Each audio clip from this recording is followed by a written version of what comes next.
Alors, le vrai gros sujet d'actualité, c'est le futur bombardement de l'Iran par l'État d'Israël. Et là, on voit bien qu'on est à la veille de quelque chose, je le dis depuis des mois, qui ressemble à la Troisième Guerre mondiale. Et on a toujours la concomitance de trois faits qui nous ramènent à toutes les périodes de troubles du XXe siècle. C'est une crise bancaire carabinée, une guerre fabriquée de toutes pièces et qui n'est pas nécessaire, et derrière l'implication à chaque fois d'Israël, que ce soit par la déclaration Balfour, la partition de 48, où là, effectivement, on a à chaque fois faillite bancaire du système bancaire mondialiste, c'est-à-dire Wall Street, guerre provoquée, la Deuxième Guerre mondiale, et évidemment une réponse, la seule réponse qui a marché aux conséquences de la crise de 29. La crise de 29 n'a été résolue finalement que par la Deuxième Guerre mondiale et pas par le New Deal. On le sait pertinemment. Et à chaque fois, gain de territoire pour Israël. Et ces trois choses, finalement, sont totalement systématiquement articulées. Et c'est là-dessus, c'est pour ça qu'il faut lire Sutton, qu'il faut lire Douglas Reed, qu'il faut lire Mullins. S'il n'y a pas cette guerre, seront montrés du doigt comme responsables de la faillite bancaire mondiale à venir ceux qui ont monté la combine. Ceux qui ont monté la combine, c'est ceux... On va montrer la vidéo d'Atali où il parle des pantalons à une seule jambe vendus à Christian.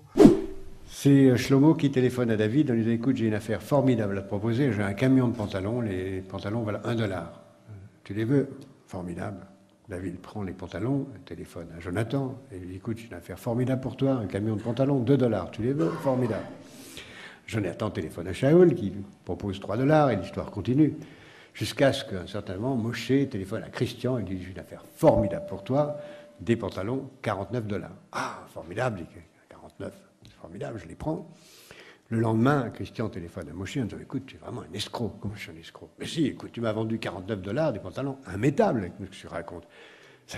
Tu sais très bien, j'ai ouvert le camion, il y avait des pantalons, il n'y avait qu'une jambe. Qu'est-ce que tu veux que je fasse avec des pantalons? Personne ne me met de pantalons qui a une jambe. Tu n'as rien compris, c'est pas fait pour mettre, c'est fait pour acheter, pour vendre, pour acheter, pour vendre.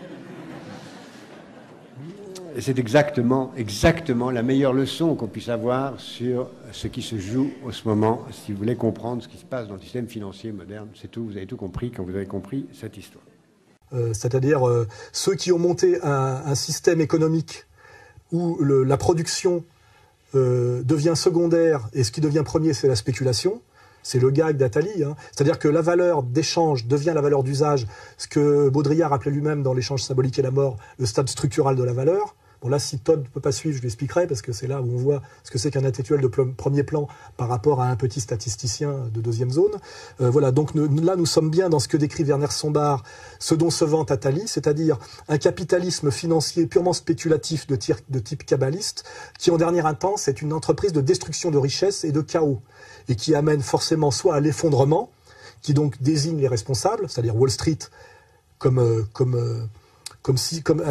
épistémologie financière et aussi comme communauté, comme noyau dur communautaire, voilà. C'est indiscutable, ça, voilà. Donc soit c'est eux qui se font choper, soit pour ne pas se faire choper, ils font ce qu'on appelle l'union sacrée contre l'ennemi commun qu'il faut fabriquer. Dans les années 30, ça a été Hitler. Quand on lit Stash Mullins et quand on lit Douglas Reed, on voit que finalement Hitler, qui était l'ennemi le plus dangereux, était à la fois désigné comme ennemi et financé et aidé entièrement dans son accession au pouvoir. Exactement aujourd'hui, comme on nous dit que le salafisme, le wahhabisme, salafisme, takfiriste est le danger pour l'Occident, mais on le finance partout et on l'aide à prendre le pouvoir partout au Moyen-Orient. Donc il y a bien un empire qui est responsable d'une crise et d'un effondrement, qui fabrique un méchant et qui le finance, le sponsorise, il existe en germe, le fabrique exactement comme Goldstein dans 1984 de Orwell, le fabrique et le finance pour justifier que finalement le petit peuple d'Occident aille se battre contre lui. Hier c'était Hitler, demain ça sera l'islam à qui on aura donné le pouvoir sur toutes les anciennes nations, Algérie demain, Maroc, Tunisie, Égypte, Libye, attention, c'est Syrie, Iran, s'ils arrivent à détruire l'Iran, Pakistan, Afghanistan, enfin on voit bien que c'est tout le monde arabe. Donc on aura on aura sponsorisé l'ennemi, exigé l'union sacrée contre l'ennemi commun, et là on voit bien les pubs sur les bus américains qu'on va remontrer, pour finalement faire un énorme bain de sang, ça c'est bagatelle pour un massacre, pour finalement que là, les mêmes élites rebondissent, non seulement ne soient pas vouées aux gémonies pour leurs responsabilités, mais rebondissent et fassent la culbute au niveau de la puissance d'argent, puisque la guerre est quelque chose d'éminemment rentable pour ceux qui vendent les armes et qui prêtent l'argent. Il suffit de voir qui prête l'argent pour les guerres et qui vend les armes. Et surtout, là, on renvoie au livre de Sheikh Imran Hossein, Jérusalem dans le Coran, dont je suis l'éditeur pour la France, que derrière, comme la guerre de 14 a permis la déclaration Balfour et le foyer juif en Palestine, la Deuxième Guerre mondiale a permis 48, c'est-à-dire la création d'un État juif et la partition de 48, et la Troisième Guerre mondiale, qui se fera plus cette fois, qui se fera contre le nouvel Hitler, hein, on a bien BHL qui fait son numéro de saillant. L'islamisme radical, c'est le dernier fruit, c'est le dernier bourgeon de la vieille histoire européenne des années 30, c'est-à-dire le nazisme. Le fascisme islamique, etc., c'est-à-dire contre Ahmadinejad et tout ce que ça entraînera demain. Donc on aura bien, par cette guerre, contre un salafisme sponsorisé et totalement impuissant, je dirais militairement et inefficace, et je dirais même financé pour ça, on aura, comme le dit à mon avis Sheikh Imran Hossein, une pseudo-guerre de défense d'Israël menacée effectivement par ce salafisme qui les entoure et qui ont été entièrement mis en place par eux via l'argent du Qatar, via l'idéologie saoudienne et via la destruction de tout ce qui résiste authentiquement les nations arabes issues du panarabisme ou un islam non dévoyé, c'est-à-dire qui ne passe pas par les islamo-racailles payés par les islamo-sionistes, c'est-à-dire par les djihadistes que nous trouvons aujourd'hui en Syrie et qui viennent souvent d'ailleurs de Libye, qui sont les islamo-racailles, des voyous payés 7 fois le minimum salarial pour assassiner systématiquement en criant Allah Akbar chaque fois qu'une caméra se présente. Qui sont payés pour crier à l'Akbar et payés pour les sionistes par les Saoudiens et les Qataris, parce que les sionistes sont en plus payés par leurs partenaires minoritaires. Hein. En plus, c'est toujours très bien pensé globalement, ça rapporte à tous les niveaux. Donc nous aurons cette troisième guerre défensive après la guerre de 66 et la guerre du Kippour, qui officiellement nous sera présentée comme une défense de la petite élite européenne judéo-chrétienne, on va dire, qui représente le génie occidental face au monde des sauvages, qui plaît tant aujourd'hui à Madame Joubert, voilà les fameux rebelles syriens, et qui amènera au Grand Israël, comme je le dis, qui est le seul moment où Israël peut être viable par lui-même, après l'effondrement des États-Unis et peut-être même le lâchage des États-Unis, c'est-à-dire cet Israël qui correspond au projet sioniste originel, qui est Israël de l'Euphrate au Nil, qui correspond au drapeau israélien, hein, et qui permettra à Jérusalem de devenir la capitale du nouvel ordre mondial et du monde, et qui sera le lieu de vente et de convergence de toutes les énergies fossiles et gazières, c'est-à-dire enfin un Israël viable totalement par ses ressources, et non pas un Israël qui ne vit que par la manipulation via le lobby sioniste de l'empire en voie d'effondrement américain. Hein, voilà. Et que finalement, ceux qui payeront les pots cassés de cette conflagration qui passe par une agression de l'Iran seront, je le dis, en premier lieu le petit peuple israélien qui sera sacrifié par ses élites mondialistes oligarchiques, comme le petit peuple juif polonais, russo-polonais et allemand a été sacrifié par les élites juives américaines, on le sait, par des lettres de rabbins qui se plaignent pour effectivement que la Shoah permette la partition de 48.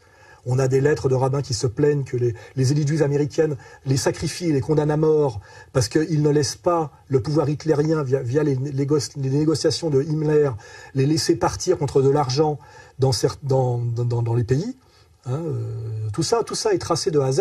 Et la phrase, effectivement, des élites sionistes américaines, ça renvoie à Netanyahou, qui est un Américain, qui n'est pas le petit peuple d'Israël, qui disait bien à l'époque, tout juif qui ne meurt pas en Palestine, il vaut mieux pour l'Israël de demain qu'il meure dans le Reich allemand.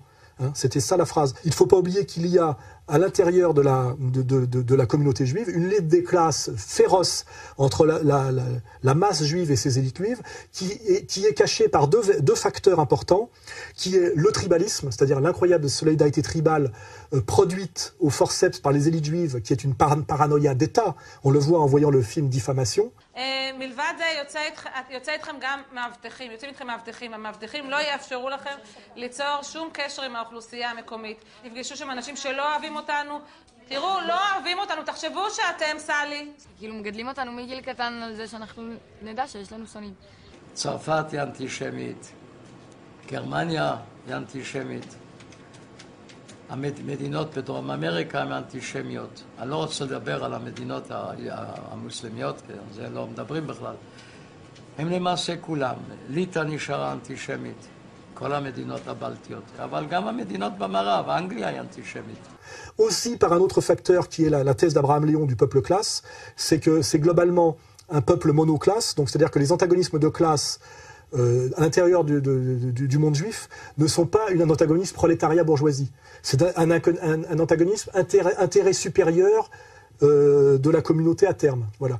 Et là, ce qui fait que finalement, le peuple juif qui a, par Marx, amené finalement à la conscience de classe partout, et la communauté qui a le moins de conscience de classe à cause de sa réalité monoclasse et à cause de son tribalisme exacerbé, du fait de ses élites. Mais en réalité, il y a une lutte des classes différente de la lutte des classes goy à l'intérieur de la réalité globale juive, qui est très bien expliquée par le bouquin de Douglas Reed entre les élites, ce qu'on appelle les Lévites, et le Sanhédrin sous le Christ, et le petit peuple juif. Et il faut savoir, pour renvoyer Finkielkraut à sa bêtise, à sa malhonnêteté, à sa schizophrénie, lui qui a la nostalgie des juifs du shtetl, c'est-à-dire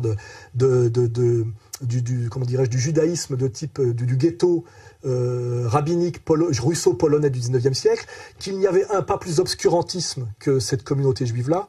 C'était l'interdiction de lire un autre livre que le Talmud. C'est un régime totalitaire, policier, totalement obscurantiste, qui a été dénoncé par tous les juifs des Lumières du 19e siècle, les plus grands esprits, les plus brillants. Et là, Finkielkraut, là-dessus, est un imbécile, parce que s'il avait vécu dans le ghetto talmudique du 19e siècle d'où il vient par ses parents, il n'aurait jamais pu s'extasier sur Heidegger, ni lire une phrase de littérature française. C'est pour ça que c'est un imbécile et un schizophrène et un menteur.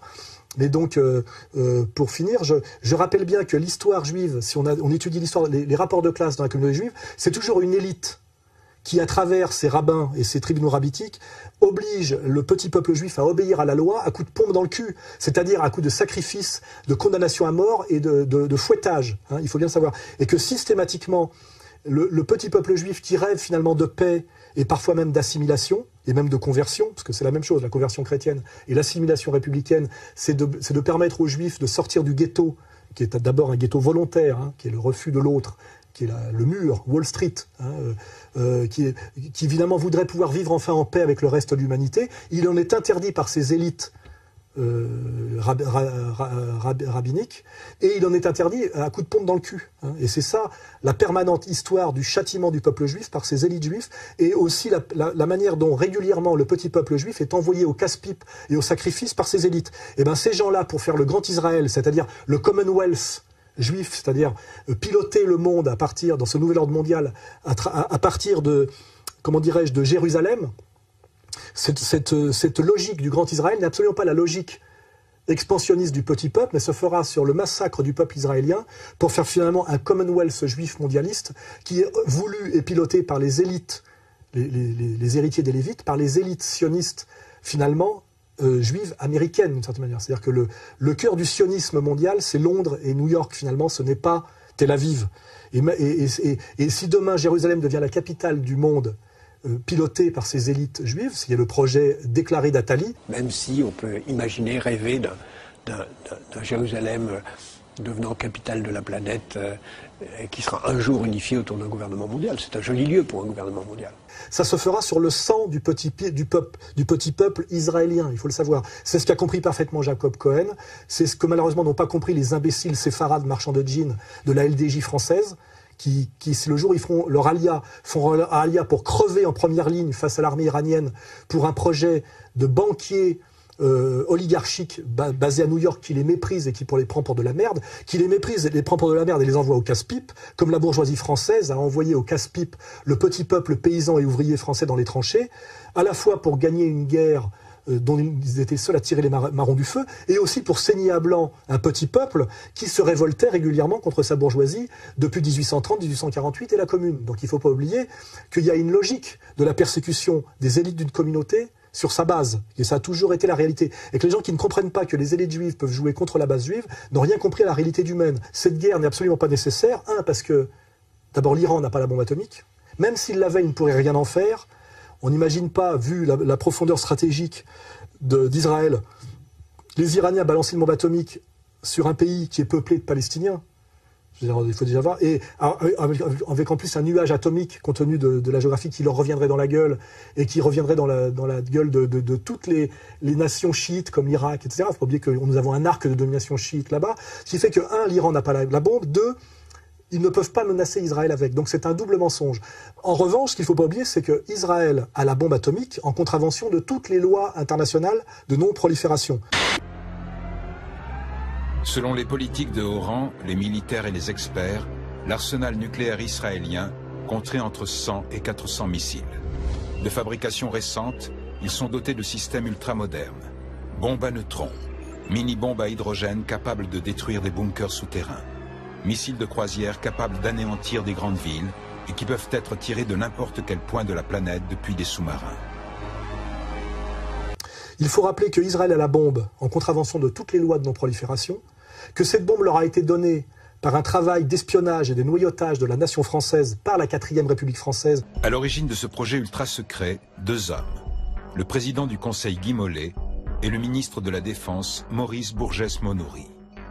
Qui est aussi traître à son pays et aussi vendu à Israël que l'est aujourd'hui le parti socialiste et le noyau dur du gouvernement français, anti-gaulliste et anti-catholique autour de François Hollande. Le nouveau réacteur israélien, connu aujourd'hui sous le nom de Dimona, présentait de grandes similitudes avec celui de Marcoule en France. Les images des espions américains révèlent que plusieurs centaines de Français travaillent sur le site. Ils sont logés dans les nouveaux lotissements environnants. Pour Washington, plus de doute. Français et Israéliens développent un programme d'armement nucléaire. Et ce qui est important de savoir, c'est qu'il n'y a eu aucune décision on est pourtant dans un régime d'assemblée à l'époque en France, où l'assemblée, théoriquement, est très puissante. Or, l'assemblée n'a jamais pris une décision pour ça. Devenu négociateur, Shimon Peres obtient des Français qu'ils signent un contrat détaillant leur participation au programme nucléaire israélien. 1958, De Gaulle est de retour au pouvoir et il opère un virage à 180 degrés. Le nouveau président veut la bombe atomique pour la France, mais pas pour Israël. Le général de Gaulle va décider d'arrêter toute cette affaire, mais donc les instructions ne descendent pas rapidement, il y a des obstacles partout, partout, parce que le club est très implanté, à la fois dans l'armée, à la fois dans la fonction publique, à la fois dans le politique. Autrement dit, même le général de Gaulle n'arrive pas à obtenir satisfaction. Et quand les décisions descendent jusqu'au bout, des systèmes sont faits pour contrebalancer les décisions. Le cas du MD-620 en dit long. Ce missile a été développé par le groupe français Dassault pour Israël, malgré l'arrêt officiel de la collaboration entre les deux pays. Le MD-620 va être utilisé pour les bombes atomiques israéliennes. Donc la bombe israélienne est une bombe illégale et c'est une bombe française. Et c'est elle qui menace le monde arabe et c'est elle qui pousse à la prolifération atomique et pas l'inverse. Donc on est à chaque fois, comme pour tous les sujets dont j'ai parlé, dans l'inversion transfert et l'inversion accusatoire, où l'État sioniste est un État artificiel qui n'a aucune légitimité, contrairement à l'État perse, qui n'est pas expansionniste, qui est multimillénaire et qui a toujours été protecteur des Juifs. Il faut lire Esther, il faut lire les Écritures. Donc pourquoi cet acharnement anti-perse par l'État sioniste, alors que les Perses sont des protecteurs des Juifs, y compris aujourd'hui? J'ai jamais cru que je rencontrerais un Juif iranien. C'est vraiment unique. C'est comment d'être Juif en Iran? Vous devez vous rappeler que les Juifs vivent en Iran depuis plus de 30 siècles. Alors ce n'est pas un phénomène exceptionnel. En fait, ce sont souvent les médias qui racontent n'importe quoi. Nous sommes en sécurité à 100%, dit ce médecin président de la communauté juive d'Iran. Les autorités protègent nos synagogues et nos lieux saints. 22 000 juifs vivent aujourd'hui en Iran. C'est 4 fois moins qu'avant la révolution islamique de 1979. Mais malgré les envolées anti-juives du président, la communauté vit paisiblement, jouissant d'un statut de minorité religieuse et même d'un siège au Parlement. La minorité juive d'Iran n'est absolument pas persécutée et est présente au Parlement et vit en paix et en bonne intelligence. La Perse n'a aucun projet expansionniste. Et ce depuis des siècles, n'est qu'un pays systématiquement attaqué par les Anglais, les Français, et globalement il y a l'impérialisme judéo-anglo-saxon qui a amené à l'Israël contemporain. Et donc nous sommes bien là dans une inversion totale de la réalité des faits. Et nous sommes donc face à une troisième guerre mondiale absolument pas nécessaire, déclenchée sous un faux prétexte par l'oligarchie mondialiste pour cacher sa faillite bancaire, rebondir économiquement alors qu'elle est en faillite, ne pas être prise comme responsable de la crise mondiale, accéder au plein pouvoir mondialiste à travers le Grand Israël, qui est un projet oligarchiste mondialiste et pas un projet des pionniers et du petit peuple israélien. Donc là, nous avons bouclé tout ce dossier. Et malheureusement, cette marche vers la guerre se fait par la complicité de nos élites stupides. Là, j'ai parlé de la conne du mois. Le Figaro, Barbier, il y a un extrait de Barbier où il dit sur la nécessité de la guerre. Tout à fait. Nous ouvrons une nouvelle période du rôle de la France dans la géopolitique. Il y a 2 fronts chauds en ce moment. C'est la Libye et c'est la Côte d'Ivoire où nous sommes en première ligne. C'est le retour de la France. C'est le retour de la France par de grandes initiatives géopolitiques fondées sur l'action. En Libye, nous travaillons aussi pour que toute l'Europe soit préservée de dommages collatéraux. Et puis, les pays que nous libérons. La Libye, la Côte d'Ivoire, ce sont des pays qui ont des ressources. Eh bien, ces pays nous rembourseront en avantage, notamment en matières premières, en énergie, par exemple. Alors que c'est contre l'intérêt supérieur de la paix mondiale, contre l'intérêt supérieur des minorités chrétiennes d'Orient. C'est-à-dire que c'est une saloperie intégrale. Voilà. Et nos élites sont en train de collaborer à ça. Et Bachar a avoué qu'il avait des armes chimiques et bactériologiques.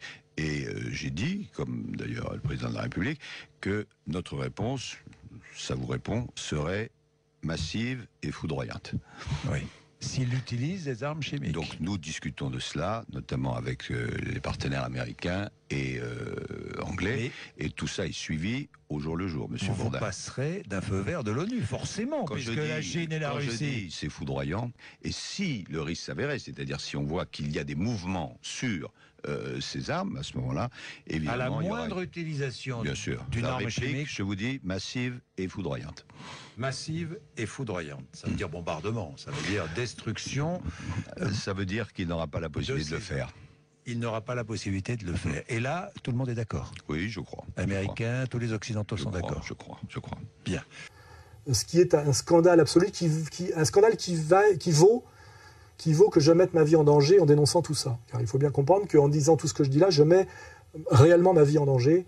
Et je pense que les gens qui m'écoutent et me suivent savent exactement par qui je risque demain d'être mis à mort, même si ça se fait par des médiations salafistes, et pourquoi. Voilà.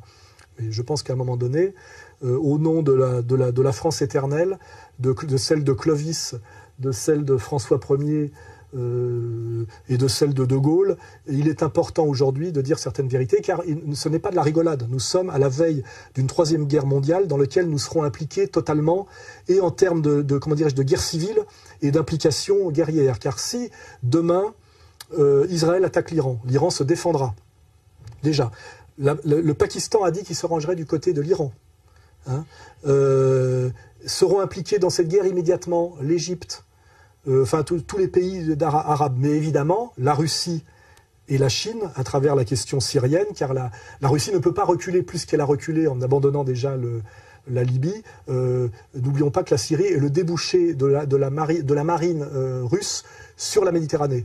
Donc de toute façon, nous arrivons là à une 3e guerre mondiale qui finalement remet face à face l'empire américano-sioniste et finalement la grande Russie orthodoxe de Poutine, avec derrière les Chinois qui sont du côté russe discrètement. Donc nous sommes vraiment là dans une guerre mondiale qui est une vraie guerre mondiale comme il n'y en a jamais eu, parce que je ne vois aucun pays, peut-être à part certains pays scandinaves, échapper à l'implication guerrière immédiate. À cause de cette saloperie globale qui est comment dirais-je, ce projet américano-sioniste à la fois bancaire et oligarchique et délirant, face à une troisième guerre mondiale qui sera, comment dirais-je, sur une courbe exponentielle par rapport à la première et la deuxième. La première, c'est 20 millions de morts, la deuxième, c'est 50 millions de morts.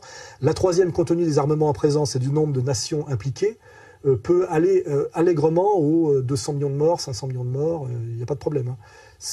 Et nos élites oligarchiques sont, n'oublions pas, des gens pour qui la vie humaine n'a aucun prix. Hein. Leurs valeurs ne sont pas des valeurs de charité, et de respect de la vie humaine. Quand on est capable de spéculer sur les matières premières alimentaires et de condamner à mort via des montages de Goldman Sachs ou de JP Morgan 500 millions d'enfants du tiers-monde. C'est que donc maintenant Goldman Sachs comme la JP Morgan et les autres, Merrill Lynch et compagnie, donc vont se recentrer, vont abandonner progressivement les crédits défaut swap qui, avec la nouvelle réglementation, ne vont pas leur apporter assez d'argent, et donc ils vont tout mettre. Ils vont spéculer à mort, à fond, sur les matières premières, de manière à gagner encore plus d'argent, de manière à faire monter artificiellement les cours. Cette Somalienne ne peut plus nourrir ses enfants. Elle n'a plus les moyens d'acheter des céréales. Les prix sont devenus trop chers pour elle. Depuis 19 ans, jamais le prix du riz n'avait été aussi élevé. La farine également bat des records au plus haut depuis 28 ans. Depuis l'an 2000, le prix de la nourriture en général a doublé. De quoi rendre la situation explosive. Des émeutes de la faim se multiplient depuis plusieurs semaines. Well, while Goldman Sachs agreed Thursday to pay $550 million to resolve a civil fraud lawsuit filed by the SEC, Goldman has not been held accountable for many of its other questionable investment practices. A new article in Harper's Magazine examines the role Goldman played in the food crisis of 2008, when the ranks of the world's hungry increased by 250 million. The article is titled "The Food Bubble: How Will Wall Street Starve Millions How Wall Street Starved Millions and Got Away with It." And really, let's be honest here, it wasn't just Goldman, it was Goldman, and it was Bayer, and it was AIG, and it was Lehman, it was Deutsche, it was all across the board, JP Morgan Chase. What these banks were able to do in commodity markets, really, which reached its peak from 2005 to 2008 in what is now known as the food bubble. And as Juan points out, this is unconscionable what happened in the sense that their speculation and their restructuring of these commodity markets pushed 250 million new people into food insecurity and starving and brought the world total up to over 1 billion people. This is the most abysmal total in the history of the world. Elle a la langue pleine de terre. C'est son repas de la journée. Cette jeune fille vient de manger un gâteau de boue, un mélange d'argile et d'eau croupie. C'est la réalité de ces dernières années. Vous pouvez le vérifier en étudiant, en regardant ce que nous explique Jovanovic. Si on peut faire crever 500 millions de types du tiers-monde de faim pour de la spéculation sur le modèle dont se vante Attali, le pantalon à une jambe vendu au crétin qui s'appelle Christian. Hein, on remettra bien, c'est pas moi qui balance tout ça. Hein. Je ne fais jamais que décrypter et remonter le pulse. On peut faire crever 500 millions de pauvres Arabes et de pauvres Goy gaulois qui exactement comme on fait crever nos soldats aujourd'hui en Afghanistan pour rien. On peut en faire crever 500 millions, il n'y a pas de problème. Ça sera un grand bain de sang, comme le dit Bainville, entre musulmans et chrétiens finalement, pour le plus grand profit de qui? À vous d'en tirer les conclusions. Hein. Qui vous êtes? Un petit peuple, sans rien. Même aujourd'hui, on a une armée, mais on est un petit peuple, on est combien? 6 millions par rapport à 1 milliard 300 millions d'ennemis qui nous entourent, le monde entier. Faut pas rêver, d'accord? Avec même l'armée du monde, on n'est rien. Le Rav Shark disait sans cesse, faut pas croire qu'on est ce qu'on n'est pas. On est des petits, très vulnérables, faut faire attention.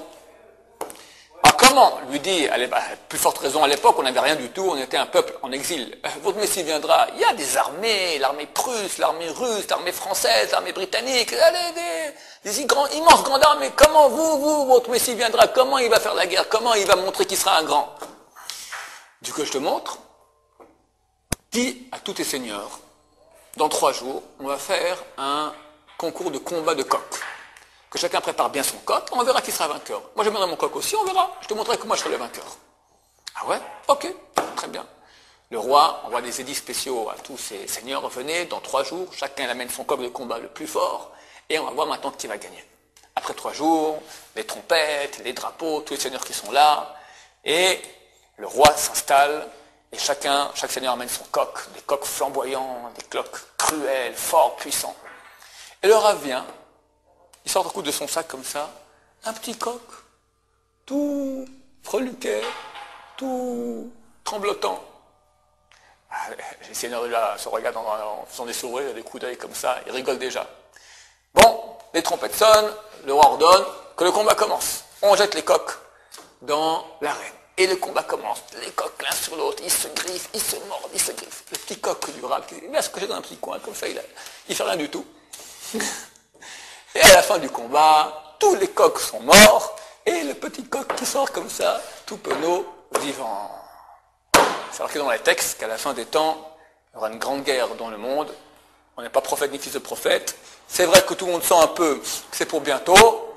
On ne sait pas quand ça se passera. C'est marqué très clairement qu'il y aura une grande guerre entre l'Occident et l'Orient. Alors je rajouterai même un petit truc que j'ai pas...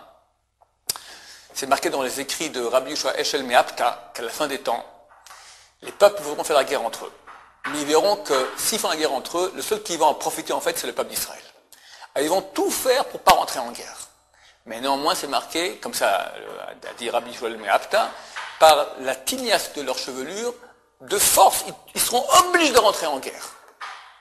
Et il a rajouté, on peut dire cela en mon nom, comme si on entendait de la bouche d'un prophète. On a un exemple éloquent de cela par le combat de coq de Rabbi Yonatan Abshitz. Bonne journée.